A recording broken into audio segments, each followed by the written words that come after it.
Afternoon, everybody. How we doing? All right, cool. So today's video, this is just more of like a little moan about feeling sorry for ourselves, but also not giving Steve Bruce a bit of slack, but perhaps, you know, there's a few more things at play. Anyway, so basically my first moan is you've seen quite a few teams change managers in the last sort of 3 months. Obviously Steven Gerrard's getting at Aston Villa, done very well. Dean Smith swapped Villa for Norwich. I know they're still bottom of the league, but they had a few good results to sort of, you know, put a bit of pressure on us. And you just think, like, when is it going to click for us? You know, everyone said, oh yeah, you have the new manager bump. Didn't happen. All right, we won one game, which is one more than we won under Steve Bruce, but you know, new manager bump didn't happen. New ownership bump didn't happen. You know, it's just flat as a fucking pancake on the pitch at times. So just I was just waiting for it all to just click. But that game the other day against Cambridge, and again, I'll give massive credit to Cambridge United because they brought a good. They were represented well. They brought a lot of fans up to Newcastle. And they weren't a particularly great side, but they were good enough to beat us on the day. They stuck at it. Their goalkeeper had the best game of his life. Their goal was contentious with offside. But what I didn't like about it, there's a few things I don't like. You know, Martin Dubravka rolling around as if he's injured is one of them, when he clearly wasn't. But, you know, that game, to me, shows that the players are more at fault than perhaps we thought. You know, obviously the football has improved under Eddie Howe.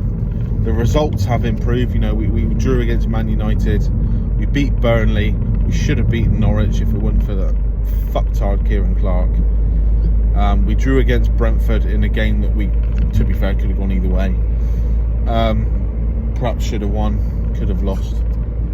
You know, we would put in some decent displays, you know, decent first half against Leicester, a good first half against Liverpool.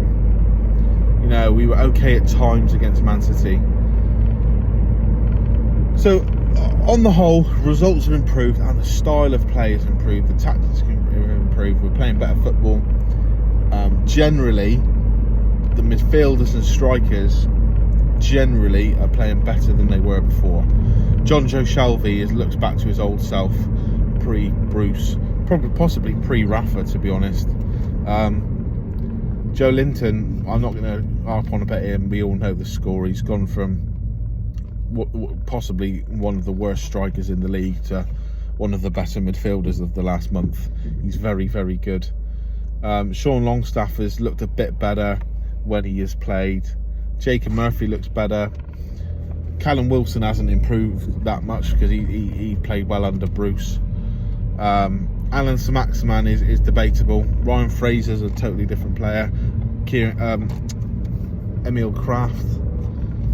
You know, certain Jamal Lewis. Certain players have really improved. Others have sort of stagnated. But it's the attitude. The attitude to me was the telling factor because, again, this is no slight on Cambridge United, but this is where you sort of think Steve Bruce's buffoonery, his buffoonery and shite tactics masked the players' horrendous attitudes. And now that our tactics are better, we've got a better manager playing better football generally, when the players aren't up to it or aren't showing the right attitude, it sticks out like a sore thumb. There's just a few players that are doing my head in at the minute. Alan Saint-Maximin, for one. I know he's a phenomenal talent. He's one of the best players we've had in the last 20 years. But my God, stop trying to do it all your fucking self. Stop trying to make it the ASM show every time you get the ball. You don't need to do it all by yourself. Pass the fucking ball every now and again. And he's always quick to throw his arms up in the air. I know he's a maverick. I know he's a talent. I know he's a free spirit and all that bullshit. But he's starting to get on my tits a little bit. he's not one I want to get rid of by any means, no chance. But just Dubravka. Now, I'm not going to go into what he's been like with the ball at his feet, because he is a fucking liability. At the minute, every time you pass the ball back to him, you think, oh, you know, a bit like Jamal. The South, that is. But he seems to spend a lot of time running around, rolling around, injured. If something doesn't go his way, or my God, I've taken a shot to the ribs, or I've taken a hit somewhere, or I pulled this or pulled that, and it's just like, if you fucked up, or if we've conceded a goal, just don't hide from it. Just own it. It is what it is. Fuck. Have a little shout at each other. No worries. Right, we go again. Fabian Schär, another one. Quality defender. On his day, he's a real class act. But my God, the amount of knocks he gets in a game when things aren't going his way. It's just fucking front up a bit more, man. Come on. I need a bit of character. I need a bit of balls. Now, we're coming up to what? We're nearly halfway through the window. We signed one player. I think we're chasing a rabbit down a hole with Sven Botman. You hear that we offer 30 million, they want 35. We offer 35, they want 40. I think they're just going to keep upping the price until we end up offering something ridiculous that the guy's not worth. But there's certain players in that team who must know that they're on the way out. But instead of playing through their skins and digging in, they're just like, lackadaisical. The lack of effort in that second half, the lack of urgency and commitment was worrying. And I'm not talking commitment as in shirking tackles, because we didn't shirk any tackles. I'm talking commitment to make the forward runs, to support your pals. When Jacob Murphy's breaking free or ASM's breaking free, there's not enough desire and hunger to get up there with them. You know, we should have been 3 or 4-0 up at half time, and shoulda, woulda, coulda. I know, but we had some glorious chances. And in the second half, you know, the Jacob Murphy that was offside, debatable. Just off the top of my head, what else did we have? Joe Linton, that header fairly late on. When are we going to click? When is it going to be our turn for results to go our fucking way, for VAR to go our way, for everyone just to click in and us to have a banging performance? You know, I watched the West Ham Leeds game yesterday. Fucking football's on another planet. You know, West Ham are a very good team. Leeds are a shadow of what they were last year, but I think they're going to come good in the next 2 or 3 months. But the football's on a different planet to what I saw Newcastle play. We are just, it's just the speed. The football's, it can be so slow, so predictable. And the most worrying thing about it is it's 10 times better than what it was under Steve Bruce. Players need to stand up, fight for their places in this team. You know, we've got the checkbook, we've got the finances now, that if someone's not pulling their weight, particularly at the moment, we can fuck them off. We can fuck them off, take a loss, and maybe what we paid for, what is this twat doing?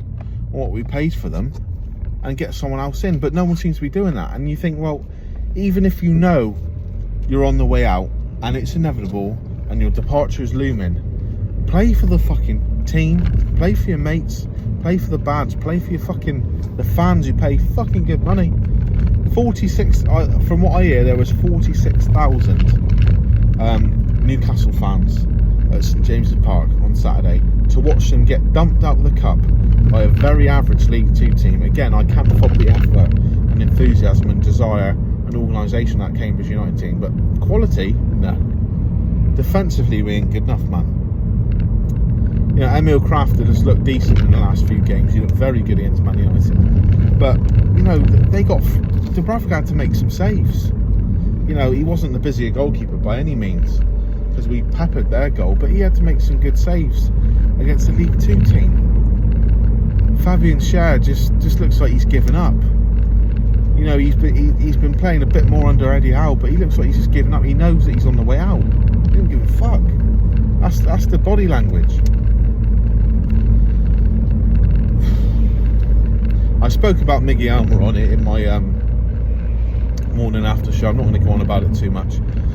But you got to get... Sorry, Miggy. Again, I love your effort, enthusiasm, desire and endeavour, but you're not a Premier League standard footballer, and you're not someone that we can start, let alone bring on off the bench and hope to make a positive impact.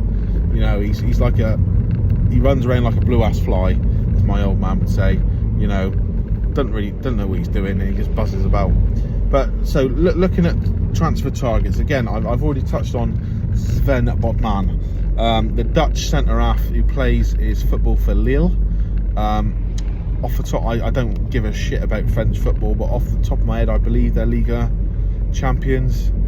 I don't know if he was there last year. I don't know that much about his playing days, but I know he came through the Ajax Academy.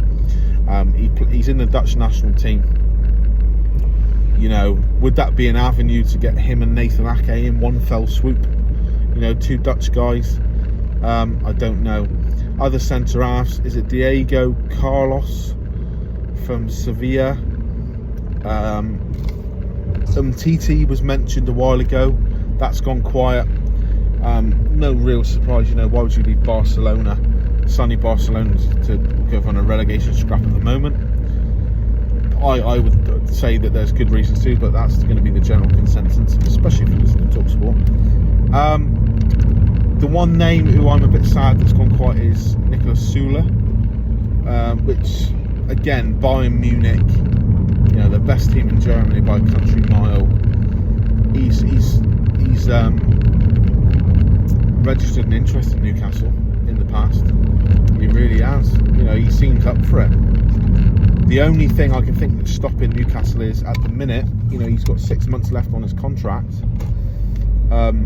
If they can strike some sort of verbal agreement with him, saying, look, we'll take you on a free, and providing we stay up, we'll have you, because he ain't going to go from Bayern Munich to the Championship, no matter how much money we got.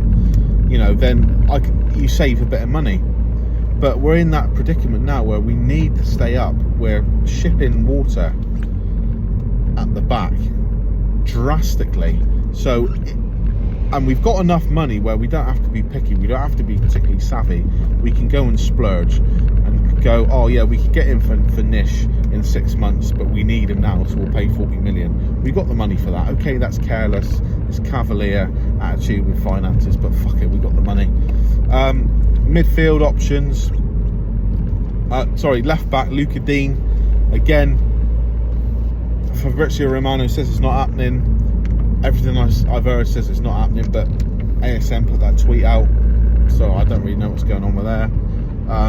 Apparently we put in a 22 million plus Sean Longstaff offer for him, which, the way he played on Saturday, I want the local lads to do well. I'd love to see Sean and Matty Longstaff dominating the middle of the pitch as we go on to progress to become a bigger team and win things. But Sean's not good enough. Sorry, pal.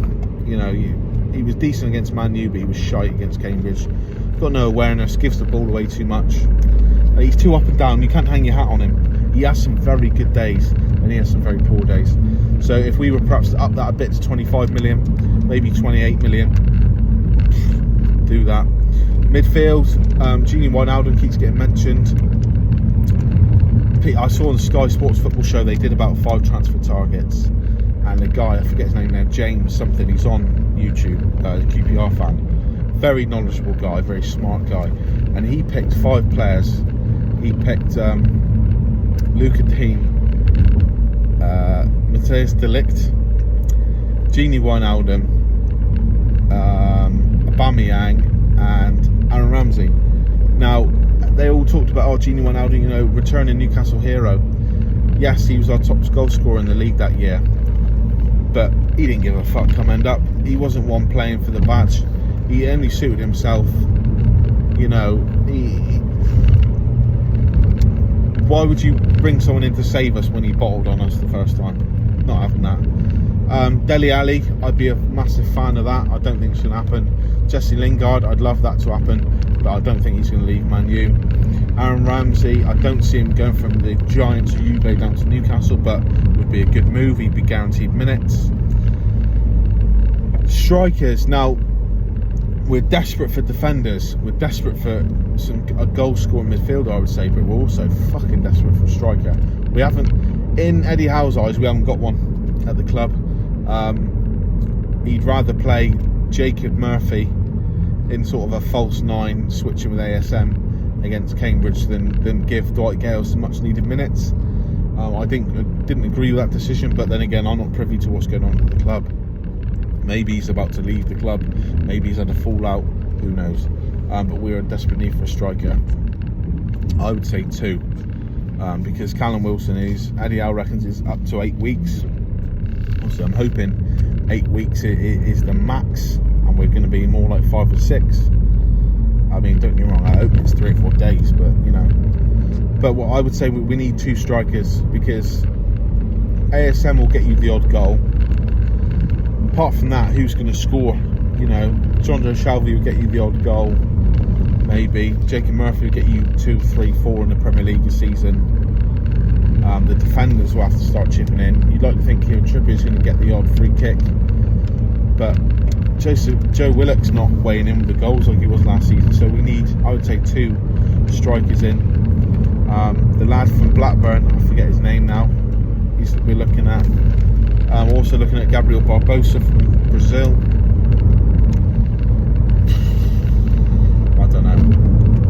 I don't know. I've not looked at the transfer stuff today because I was still pissed off about Saturday. I'm going to do some digging. I'm on nights this week. I'm going to do some digging while I got time, and get back with a bit more of an accurate video and discuss some real transfer targets. Hopefully, I would like to see 1, maybe 2 faces through the door at St James's Park by the end of the week. I think that can happen. I think the owners saw on Saturday with their own eyes that we need. It was blatantly obvious before Saturday that we need new, fresh faces through the door. But after that display, in terms of attitude, fuck me, you know, it needs to happen, and we need to be ruthless, and we need to splash the cash if the situation calls for it. We managed to get Trippier on a good deal, but we get to that stage now. We can't be shy of overpaying for people. We need to just ensure Premier League survival. Anyway, thanks for listening. I appreciate you watching the video. Please like and subscribe to the channel. I had a bit of an off few weeks, but I'm going to start ramping up the videos now. I might even try and do it live on deadline day, see if I can work out how to do that. But yeah, please like, share, subscribe, comment, let me know what you think. Who do you think we should sign? Who do you think we're going to sign? Do you disagree, agree with any of the names I've said? Is there anyone obvious I've missed? What's the name of the geezer from Blackburn, the striker? You know, please get involved. Let's try and help this channel grow a bit. I've done over 100 videos now. I want to try and expand. You know, I'm done with contracting. Let's expand. Anyway, enjoy the day. Enjoy this lovely, lovely British weather. Ciao.